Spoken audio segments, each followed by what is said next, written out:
We're used to thinking about causes and effects in a very narrow way. In everyday life and in science, we assume that causes push effects forward. Heat causes water to boil. Pressure causes movement. In that kind of world, reasoning backward from an effect to a cause is usually a mistake, because many different causes can produce the same result. This is where a common logical error occurs.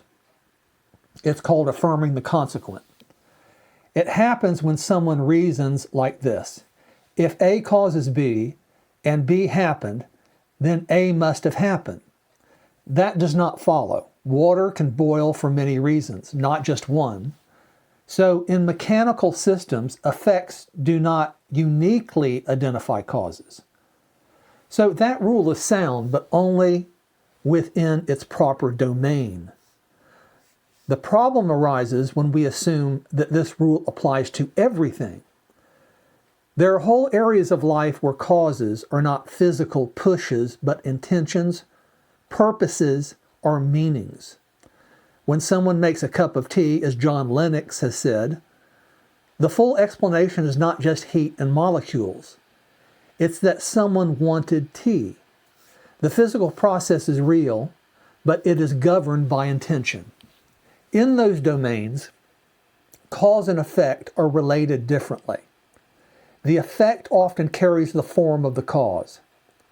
A building reflects a blueprint, for example.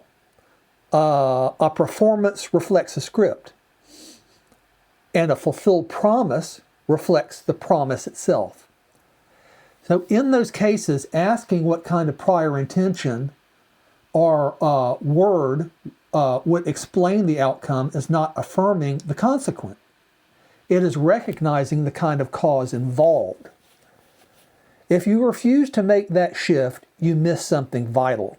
You treat meaningful acts as if they were accidents and intentional histories as if they were random sequences. You keep asking only whether something mechanically lines up instead of asking whether it belongs to a framework of purpose. So the issue is not whether reasoning backward from effect to cause can be fallacious. It can be. The issue is whether all causes operate mechanically. If reality includes domains of meaning, intention, or messianic prophecy, then insisting on only purely mechanical rules and alignments guarantees that those domains will always look illegitimate.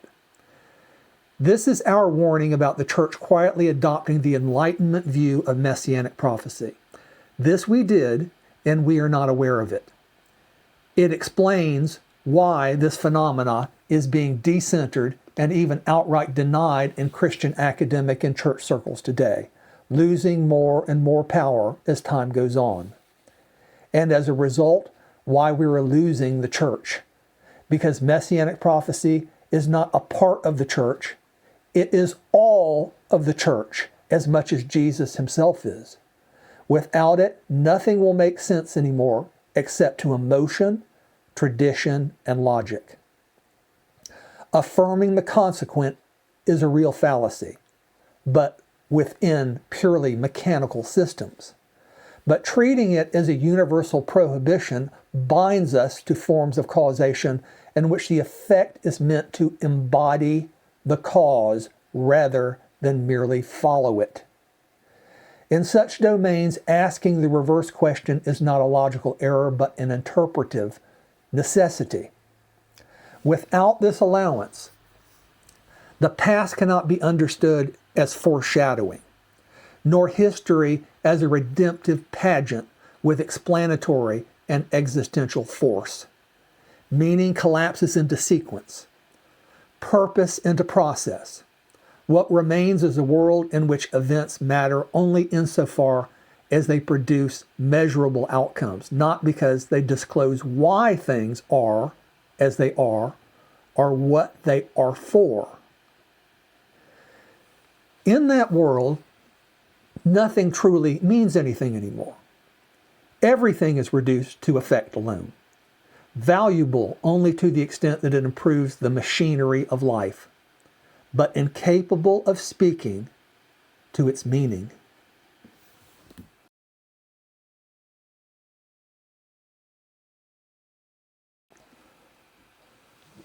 Now, why the world we live in is not a one-way street.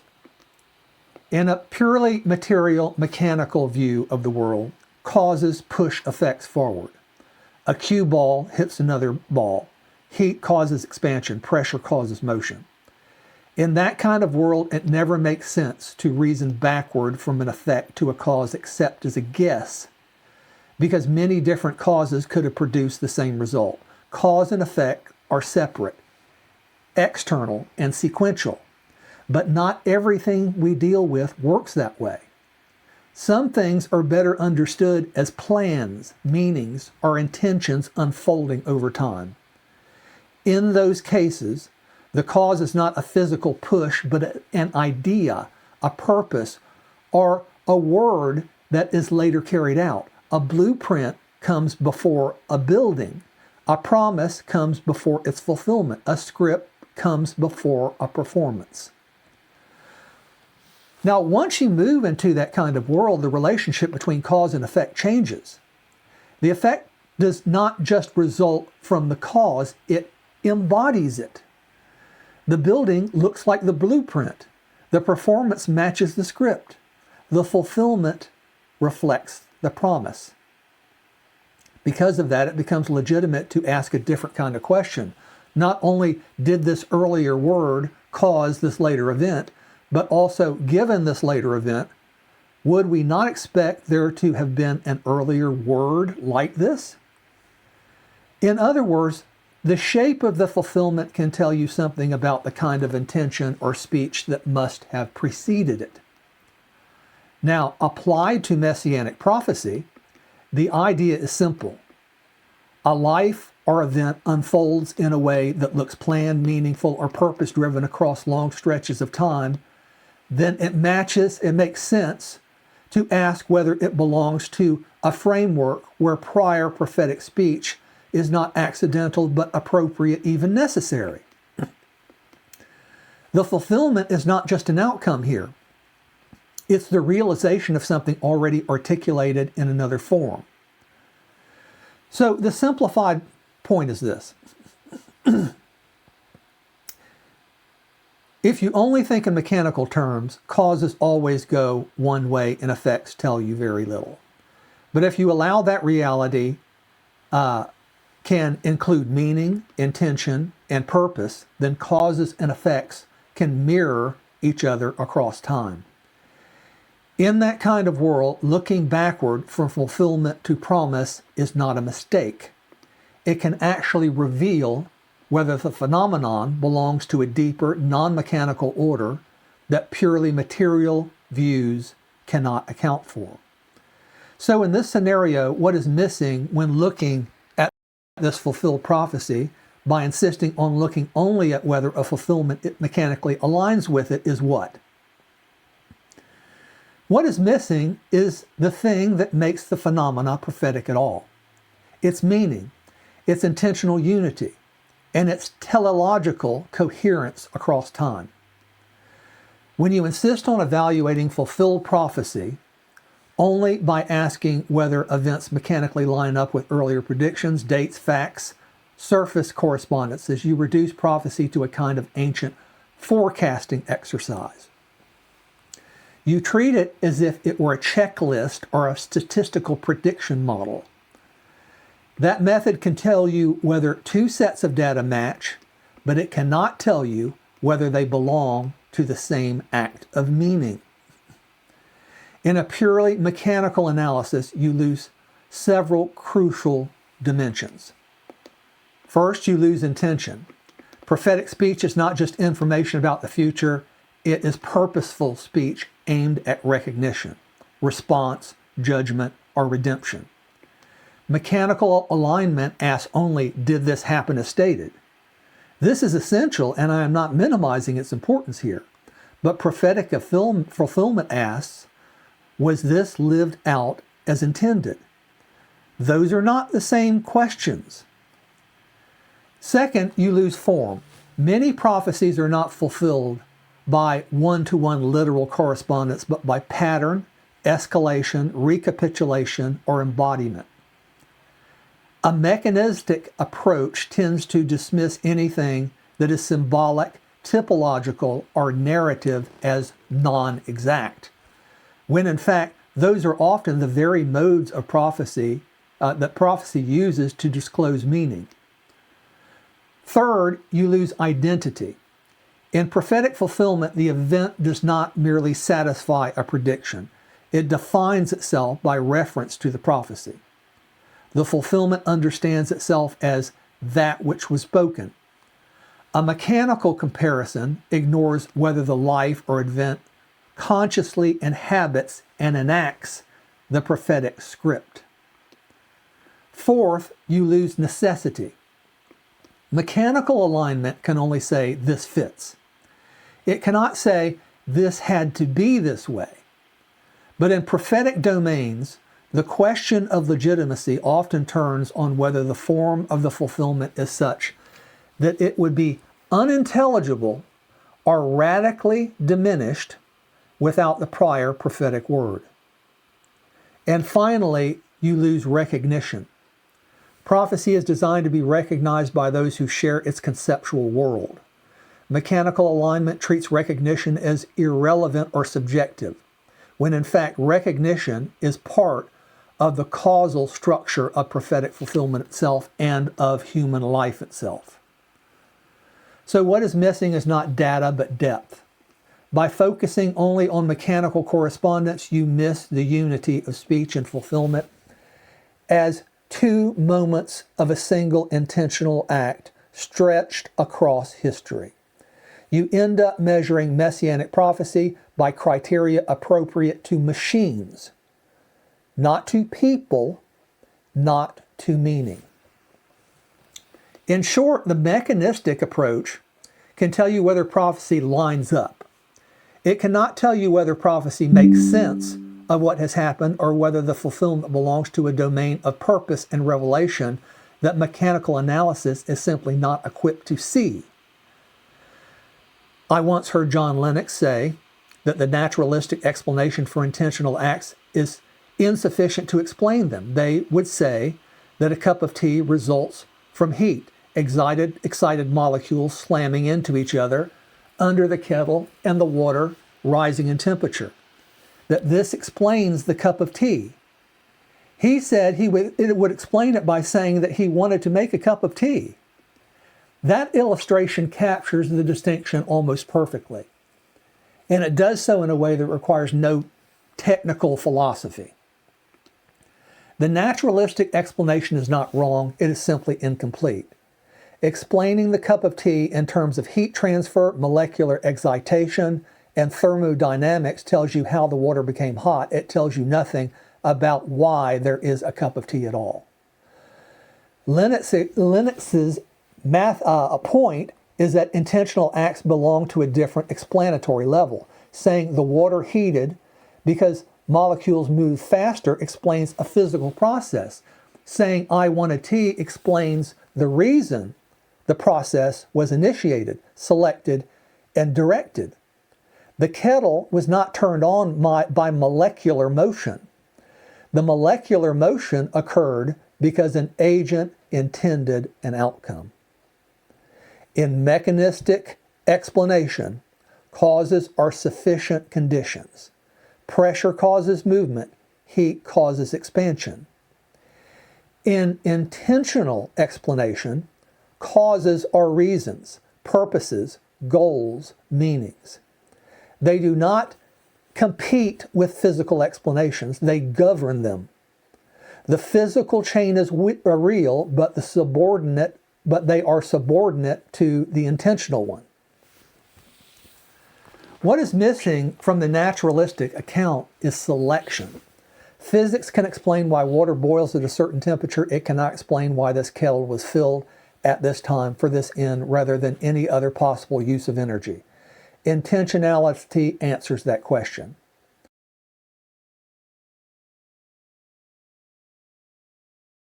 How messianic prophecy really works is not just about whether later events line up with earlier predictions, although that is essential. It is about whether the fulfillment makes sense of the prophecy itself. The fulfillment does not merely match the word, It reveals what those words were about. Now, without the life of Christ, much of the Old Testament remains fragmentary, unresolved, and open-ended. It contains promises, patterns, and expectations, but not their final meaning. With his life, those texts are not just confirmed, they are interpreted. The fulfillment gives the prophecy its intelligibility. We must simply ask that, without Jesus, just how much transcendent meaning does the Old Testament have, and therefore God himself, if assumed, he has proven himself and has given himself to us in a form that is accessible, intelligible, rational, and falsifiable, and existentially convincing and convicting. A purely naturalistic or mechanistic reading of prophecy asks only whether later events can be causally traced, statistically aligned, or externally matched to earlier statements. That is like explaining T solely by molecular motion. It misses the point that messianic prophecy, if it is real, operates at the level of intentional history. The fulfillment is not just an outcome. It is the realization of a purpose that selected and shaped the sequence of events. Just as I wanted T explains something that physics alone cannot explain, so intentional prophetic explanation accounts for something mechanistic alignment cannot. Why history takes this form rather than countless others, and why that form is meaningful rather than accidental. So the Lennox remark is not just anti-scientific claim, it is a claim about explanatory adequacy. Naturalistic explanations describe processes. Intentional explanations account for purpose. When the phenomenon itself is purposeful, insisting on a purely naturalistic explanations guarantees that something essential will be left out. A transcendent God cannot be known by direct inspection. If God were revealed only as raw presence or overwhelming power, human response would be compelled rather than meaningful. Knowledge would become force. Faith would become submission without understanding. That kind of revelation destroys moral responsibility and genuine recognition. At the same time, a transcendent God cannot be known adequately through timeless abstractions or general truths. Propositions alone can inform, but they cannot locate meaning in lived reality. They tell you what is true, but not how history itself is ordered, judged, or redeemed. Prophetic revelation uniquely avoids both failures. By speaking in advance and then fulfilling that speech in history, God reveals intention without coercion. The meaning is not imposed, it is recognized. The fulfillment does not overpower the observer, it invites understanding. Those who see only events see only events. Those who attend to the word see meaning disclosed across time.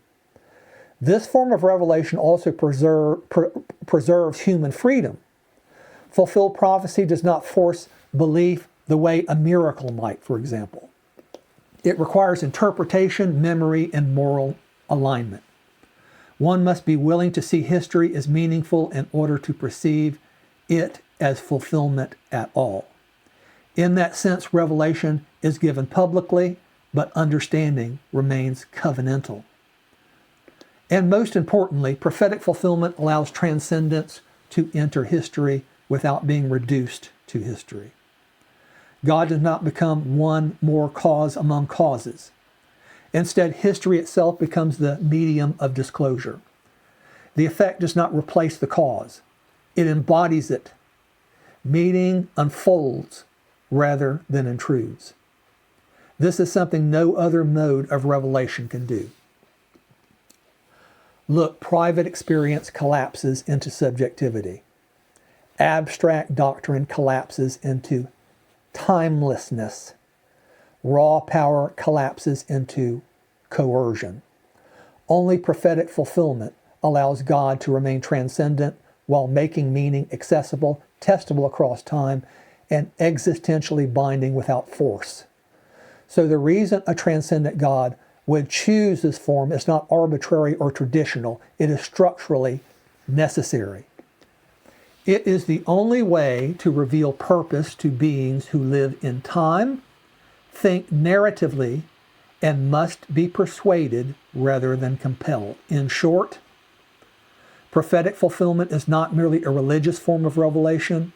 It is the only form capable of uniting transcendence, intelligibility, freedom, and meaning in a single act.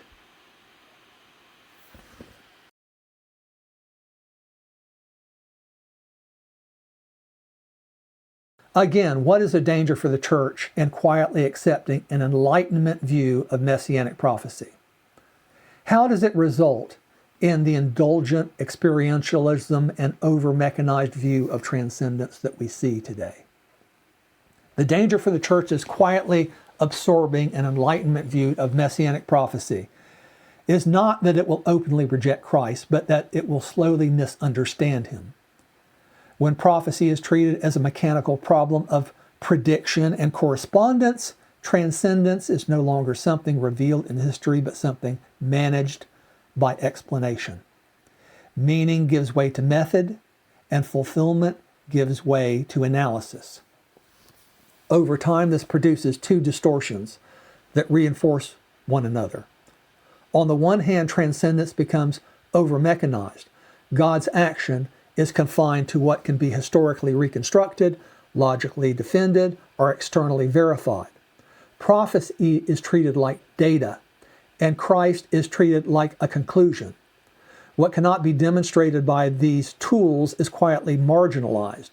The result is a faith that speaks of revelation while functioning as though explanation were sufficient.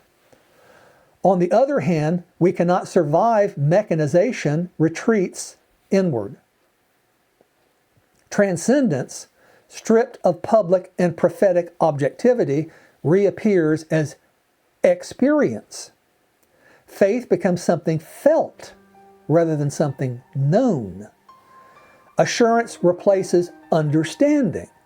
Personal encounter replaces prophetic grounding. This indulgent experientialism fills the vacuum left by the loss of a shared revealed center. The irony here is severe. In trying to protect faith from irrationality, the church deprives it of intelligibility. In trying to make prophecy respectable, it empties it of force. And in trying to preserve transcendence, it dissolves it into sentiment. The end result is a church that still uses biblical language but no longer knows what gives it meaning. A church that speaks of Christ but no longer understands him as the fulfillment by which Scripture, history, and faith are made coherent. The cost of this shift is not merely doctrinal confusion. It is the loss of the prophetic center itself. When Messianic prophecy is no longer allowed to interpret history through fulfillment, the church loses the very ground on which it can say why Christ matters at all.